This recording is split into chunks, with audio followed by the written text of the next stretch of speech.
So today I'm with Robert.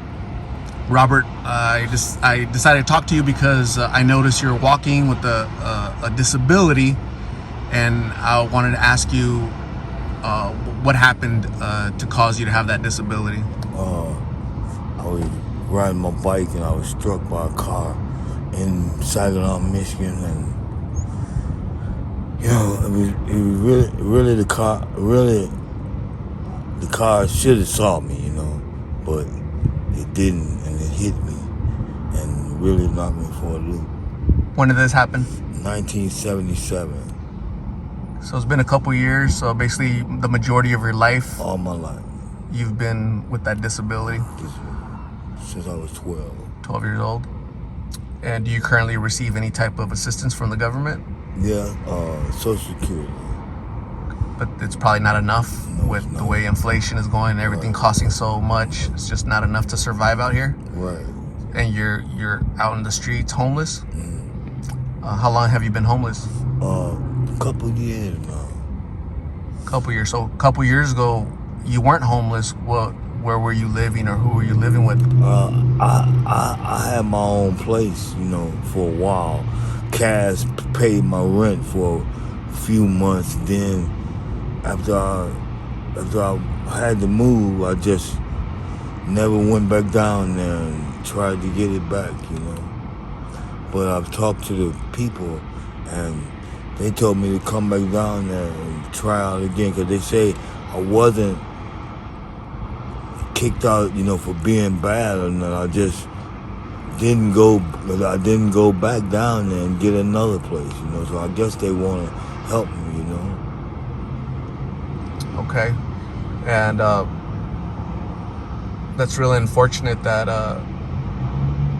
people with major disabilities don't have a place to call home, or there isn't sufficient help, do you think? Or what's your opinion? Do you think there should be more services, more resources for people with disabilities? Yes, I do think so. Okay. And they ought to treat them a little better. Okay. And Robert, a lot of people that are out here homeless, not everybody, obviously, but a big portion of the folks, especially the ones that I talk to, are using these counterfeit fentanyl pills. They call them blues. Yeah. Do you partake in that? No, I've seen them, but I don't come in contact with them. Okay. How do you stay away from them?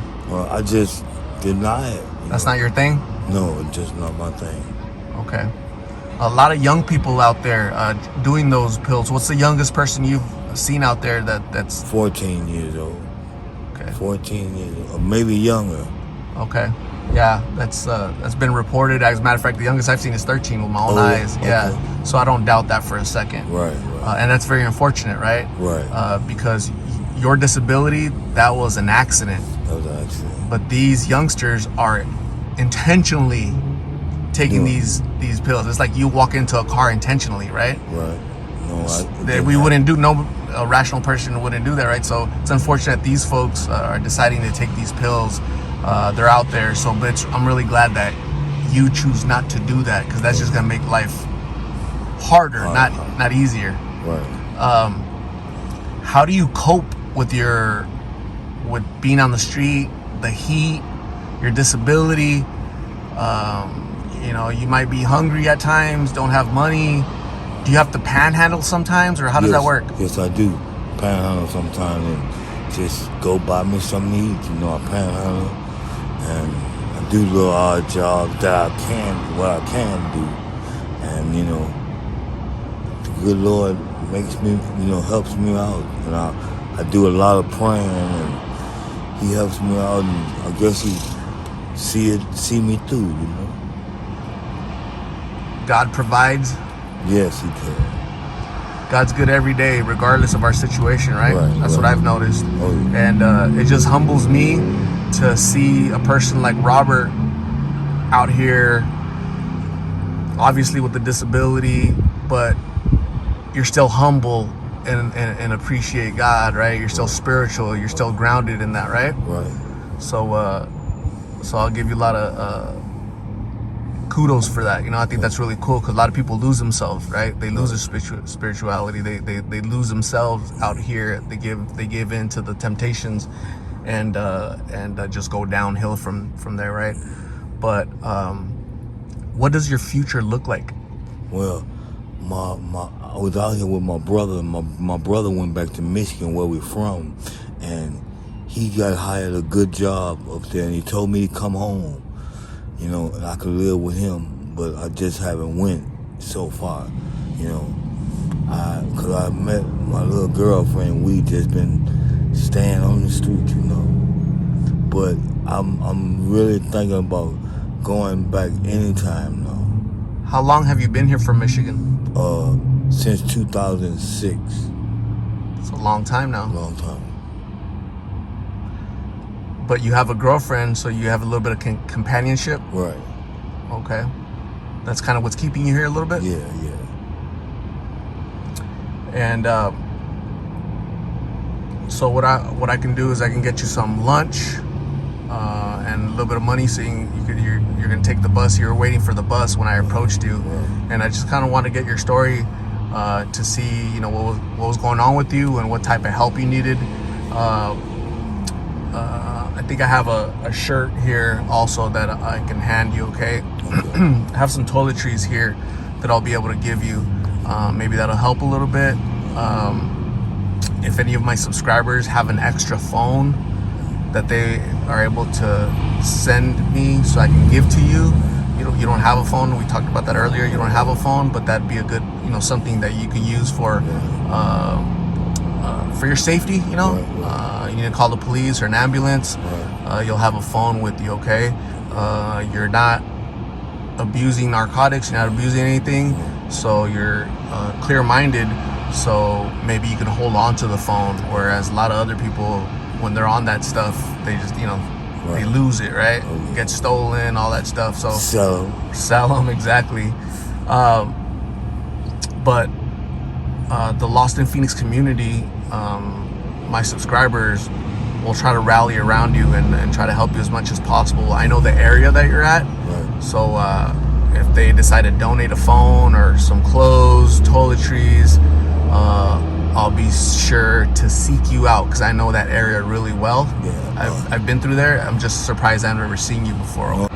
But Robert, I know where you're at, what area you stay at, Robert, so I'll be sure to seek you out and find you when the Lost in Phoenix community has donated any items, whether they be toiletries, clothing, food, a phone, whatever you and your girlfriend can use to help you out a little bit, okay?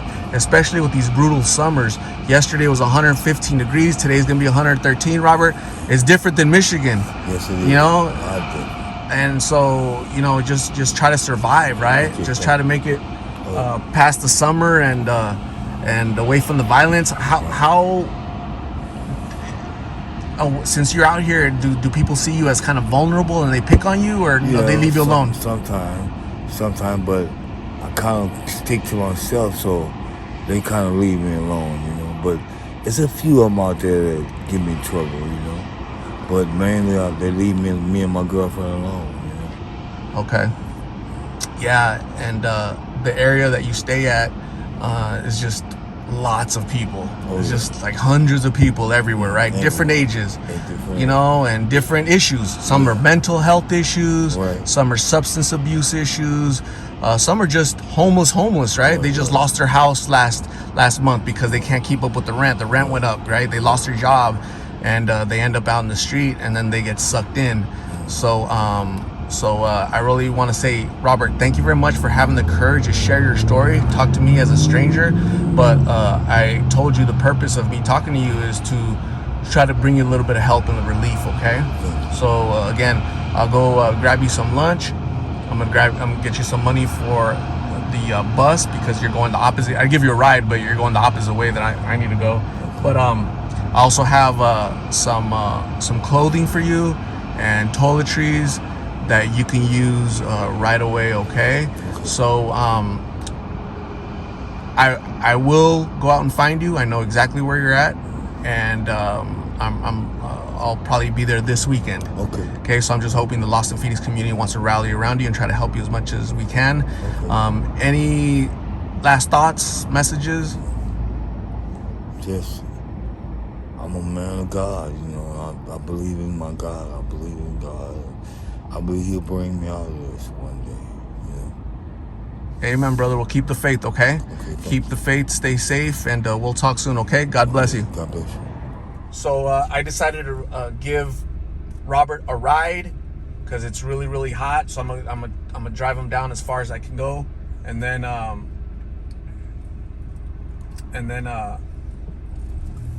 Robert's gonna head on down